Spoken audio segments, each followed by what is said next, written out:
Hello everybody, Dead Man's Macaroni here. Get your macaroni ready because this is part 2 of Decknight. So, I tried to record the second episode of this, but my knight ended up dying. So we're gonna have to restart, but that's actually okay because there's a lot of different cards that in the woods and the grasslands that we have yet to see. And also I've been playing it a little bit, which is why it's been so long since I've thrown an episode out. And I actually got a comment on the last video from Lura Games, I believe is how it's pronounced, saying that certain attacks are parryable. And I didn't finish the tutorial, or I would have known that. So, I apologize if any of you were yelling at the screen because I was making bad decisions because I didn't know about the non-parryable thing. If you actually click on the weapon and there's a fist attack isn't parryable, and there's a little icon at the bottom of the weapon portrait that'll tell you that. Let's try to get out of this subterranean. The one good part about falling down into these tunnels is that you get the short sword really early on. Not that the short sword is really that hard to get in the first place, but it definitely helps to have it early on. Let's go right, go left, left again, I guess. Left again. Left again, and we're out.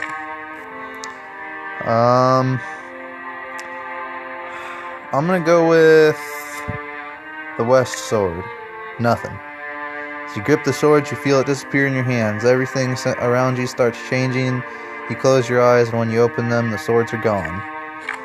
Yeah, I've gotten that one a few times, but I haven't actually figured out what you're supposed to, which sword you're supposed to grab. So I keep forgetting which ones I haven't tried yet. We're definitely taking that buckler.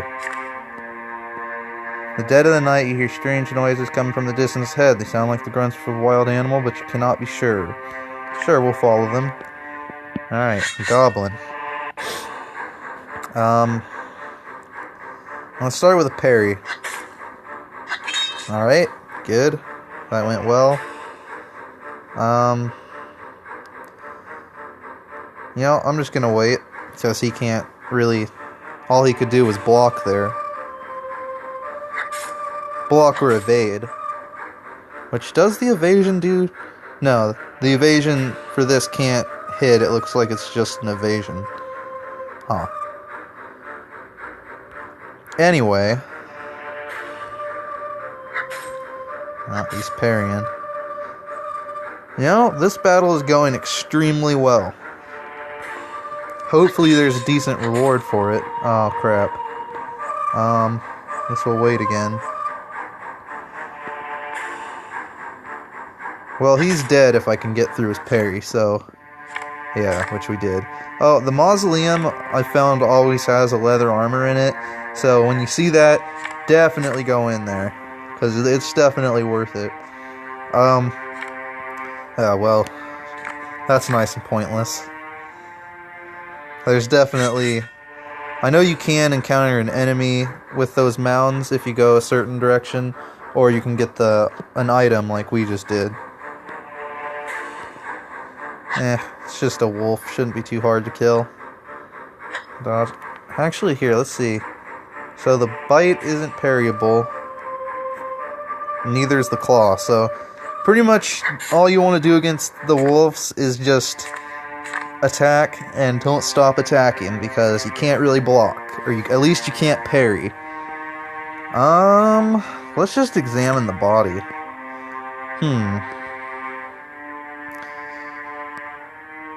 I think I would rather have a parry than a stun chance. Then again, we do have the buckler.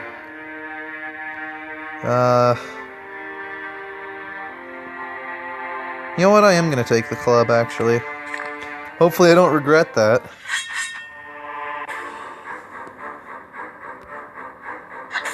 another wolf, so again, all out strength is what you want there. I am gonna ask for power.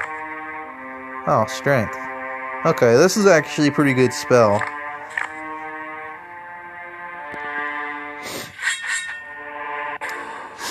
Some of the spells I don't like as much as the other ones.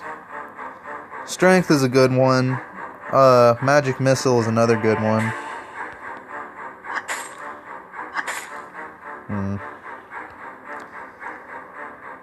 I guess let's block. Oh, that worked out pretty well. Of course, it stuns him when he's on his last heart. I guess let's take the magic door. Okay, it's just gonna offer us the same spell. So there are spells that I like better than strength, but the strength is definitely helpful.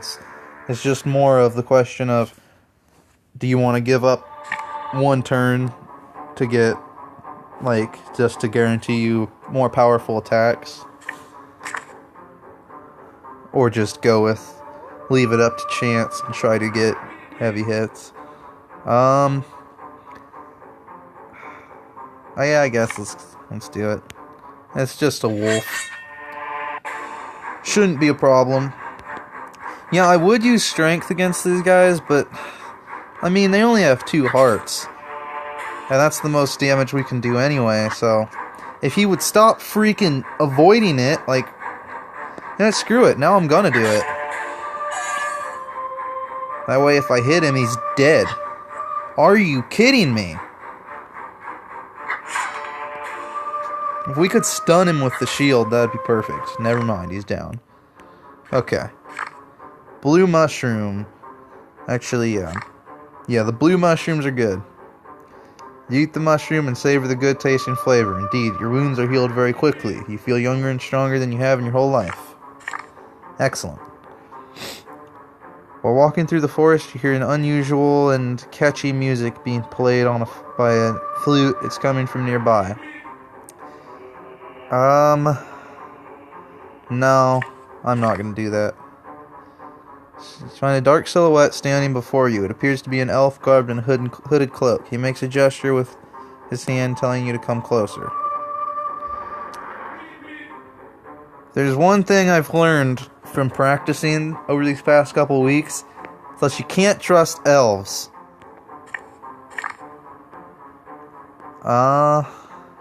That's for an object, since we don't have one.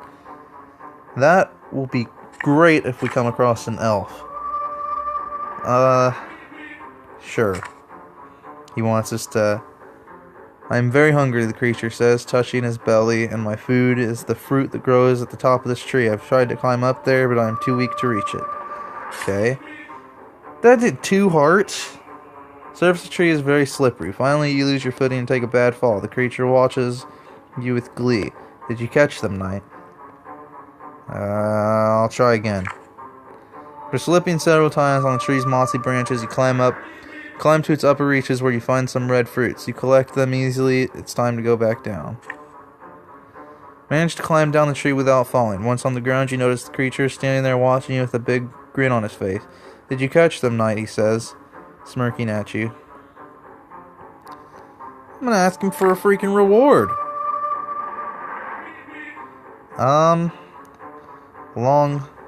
Thank you so much, knight, the creature exclaims as he accepts the fruit. Take this, it is your just reward, he says, giving you some equipment.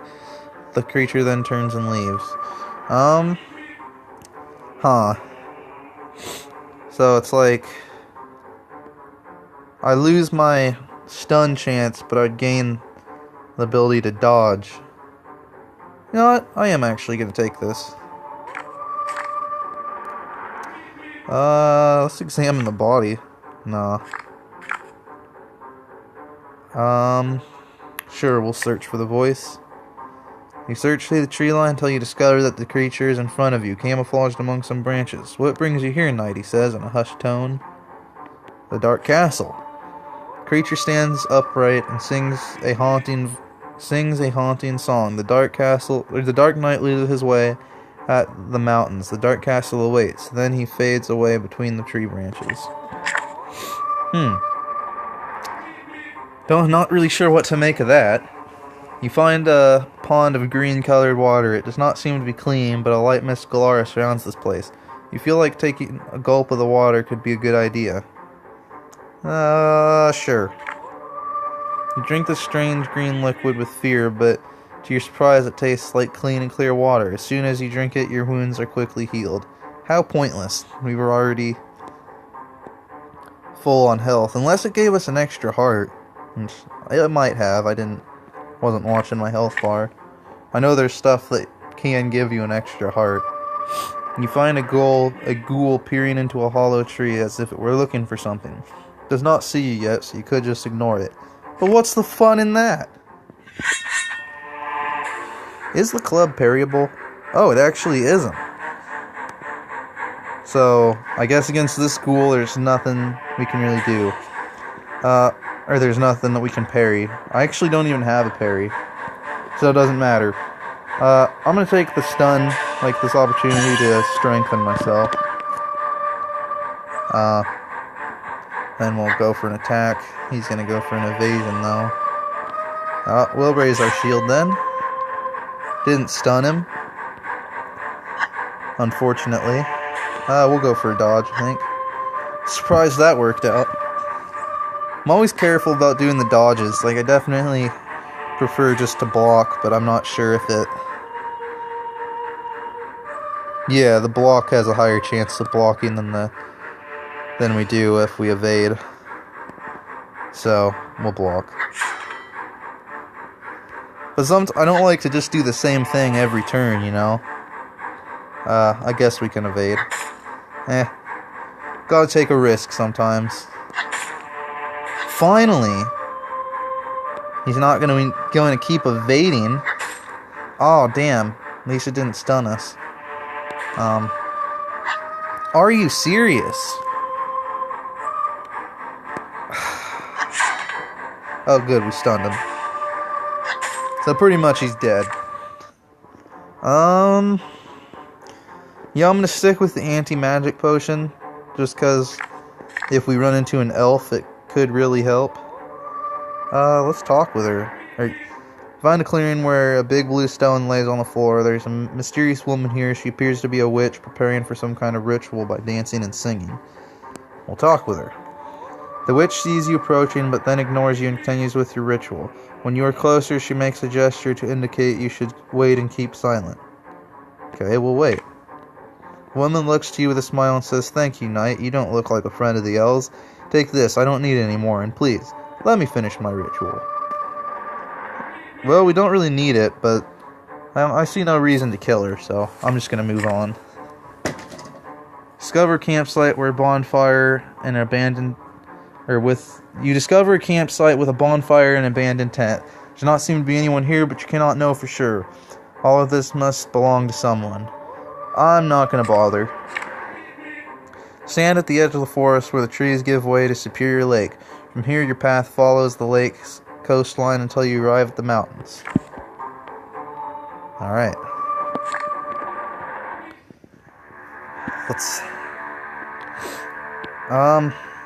I want to stop the episode here, because this is the halfway point of the game, I'm pretty sure. But, at the same time, I know this is where I ended last time, and then I ended up dying. So, I think I'm just going to continue for now. Stand before the shore of Superior Lake. If you continue along its edge, you will arrive at the mountains of the Dark Castle. Healing plants. This place is home to a wild plant that you know very well. If you prepare these plants, they can be transformed into a healing salve. You can prepare it right here. Does it give me an extra heart, or is it just healing? Well, that was pointless. I should have saved it.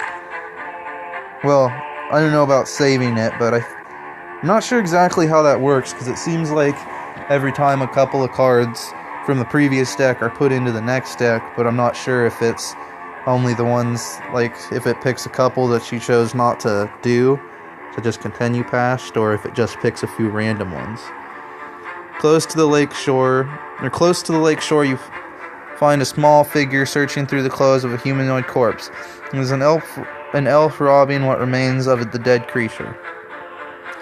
Now, I'm avoiding the knight, or the creature. You hear someone screaming. As you get closer, you see a knight on his knees at the lake shore. He is yelling at the water as he utters every profanity you have ever heard. I guess let's talk to him. The knight turns towards you with surprise and looks at you intently. Who art thou? Art thou a knight of the sacred shield? He asks in a booming voice. No? The knight locks eyes with you and nods. Thou art a bastard, he shouts as he rises to his feet and draws his weapon. Old I may be, but I will die fighting against a bastard like thee. Or I won't die, is probably what that's supposed to say. I don't know if that's what it actually said, and I just read it wrong. Guess it doesn't really matter. I'm gonna take a chance to use some magic. Probably shouldn't have done that, but whatever.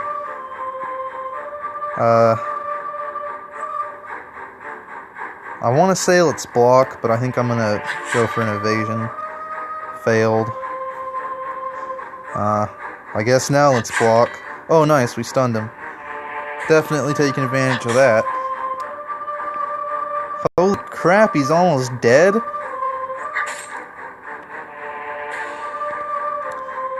I'm not sure exactly how the armor points work. Sometimes it seems like they don't really do much. Or, I don't know if it's random, like whether your armor points or your health gets lost, or if it depends on, like, if you were using your shield and you failed, would that take away an armor point or a heart point, you know? So there is some parts of the game I'm not quite sure how they work yet, but hopefully we'll figure it out as we go along. This is actually the farthest I've ever made it. That knight was who kept on killing me, actually. At night, a dense fog covers the whole lake. The air here has taken on an unnatural chill, and the full moon barely lights your way. You grow weary. Continue. An elven lady appears in the middle of a great shining white light. You hear her voice inside your head. Don't be afraid, knight. What do you desire? Desire protection. Anti-magic. I think I'm going to keep the strength spell. Anti-magic can be really good, but like,